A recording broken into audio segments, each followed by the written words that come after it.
Mainstream media is always out there trying to break the news, but here at Thought Crimes with Kevin Knuckles, we're breaking the news. Like, share, subscribe. There's no such thing as a gender-affirming therapist. That's a contradiction in terms. Why? Because you don't affirm if you're a therapist. It's not your business to affirm. You come to see me because there's something wrong. Maybe you come to see me because a destructive element of you is wreaking havoc in your life. I'm on the side of the part of you that wants to aim up, man. That's what I'm on the side of. Okay, now I don't know what that means in your case, but we're going to talk about it. Am I going to affirm what you think? No, it's not up to me to affirm it. You don't get a casual pat on the back from a therapist for your pre-existing axiomatic conclusions. That's not therapy. That's a rubber stamp.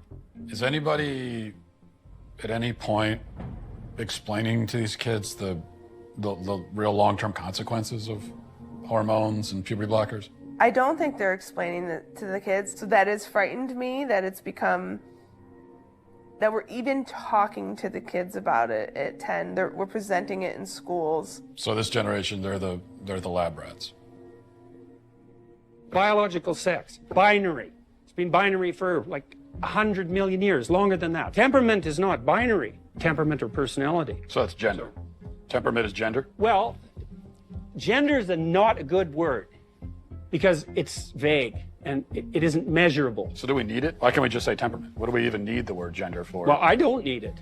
Yeah. But what I would say is that people who talk about the diversity in gender are actually talking about diversity in personality and temperament, but they don't know it.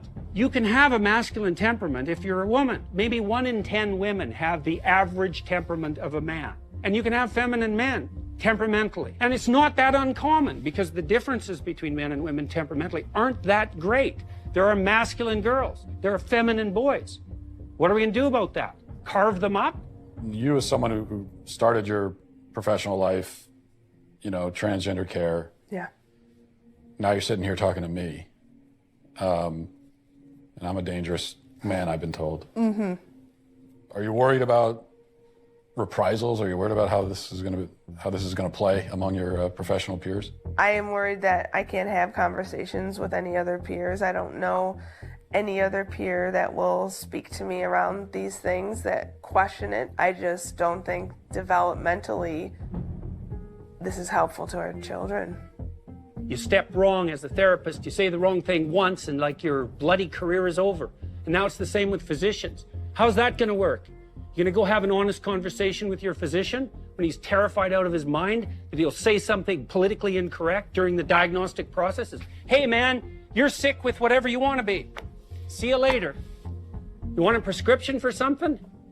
I left academia because the climate had become too stifling politically, especially when it comes to the topic of gender identity and the science of gender. It is absolutely impossible to do good research. You basically have to decide beforehand what you're going to find so that you don't upset activists, and that is not how you do science. Why has this shift occurred where all of a sudden gender and sex have become so politically and culturally charged?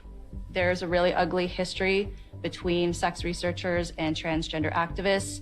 In the past, if any sex researcher spoke out about science that went against activist orthodoxy or particular narratives that activists wanted to promote, they would basically have their personal and professional reputations ruined. So what you see is that only experts who toe the party line and say the things that activists like, those are the people who get attention, those are the people who get lifted up in the media. And also, I would say people are incentivized to go along with the activist narratives and gender ideology because that helps their career. Trans is very cool.